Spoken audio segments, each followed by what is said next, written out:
جب ہم بہت پریشان ہو کے اللہ سے یہ کہتے ہیں کہ یا اللہ تیری مدد کیسے لیں،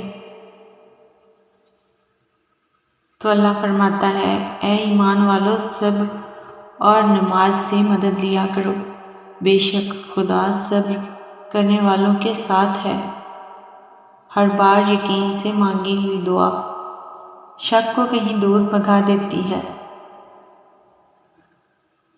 میرا اللہ میرا یقین کم نہیں ہونے دیتا، وہ ہماری کسی دعا کو ضائع نہیں کرتا۔ بہتر ہوتا ہے تو دیتا ہے، آزماتا ہے تو وقت دیتا ہے، خطرہ ہوتا ہے تو دور کر دیتا ہے۔ اللہ پاک بہترین کرنے والا ہے۔ پتہ ہے محبت کیا ہے؟ ہر روز وہ ہمیں گناہ کرتا دیکھتا ہے، پھر بھی وہ ہمیں رزق عطا کرتا ہے۔ بے شک وہ اللہ ہے۔ پھٹک جائیں تو اللہ تعالیٰ سے معافی مانگ لیں اور واپس پلٹ آئیں۔ واپسی کا دروازہ آپ کے لیے کھلا ہے۔ گناہ ہو جائے تو اللہ سے توبہ کر لیں اور نیک کاموں میں لگ جائیں۔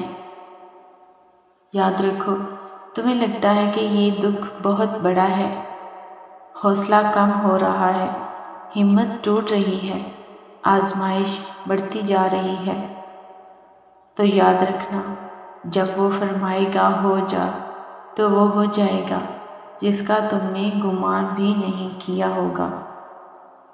تمہارا دل ایسا سکون پا لے گا کہ تمہیں تمام چیزیں چھوٹی نظر آئیں گی۔ تم اللہ کو سب سے زیادہ پسند ہو، اسی لیے تو وہ تمہیں سب سے زیادہ آزما رہا ہے۔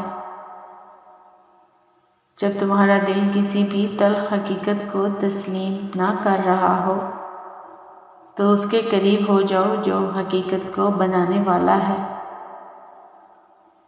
تہجد میں مانگی جانے والی دعائیں پہلی صف میں کھڑی ہوں گی۔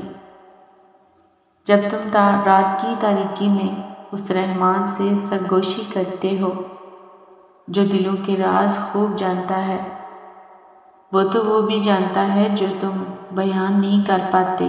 تمہاری آنکھ سے نکلے ہوئے ہر آنسو کا بدلہ وہ تمہیں ضرور دے گا۔ جب وہ تمہیں کسی چیز سے دور کر دیتا ہے تو یقیناً اس میں حکمت ہوگی۔ وہ تمہیں اس کے بدلے بہترین سے نوازے گا۔ مطمئن رہو وہ تمہاری ساری دعائیں قبول فرمائے گا۔ وہ جو تم سے 70 ماؤں سے زیادہ محبت کرتا ہے وہ تمہیں تڑپتا ہوا نہیں دیکھ سکتا۔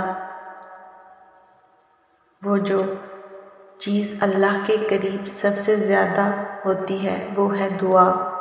سب سے زیادہ صبر، ایمان، یقین اور دعا سے کام لو تو یقیناً اللہ کی مدد سب سے زیادہ قریب پاؤ گے۔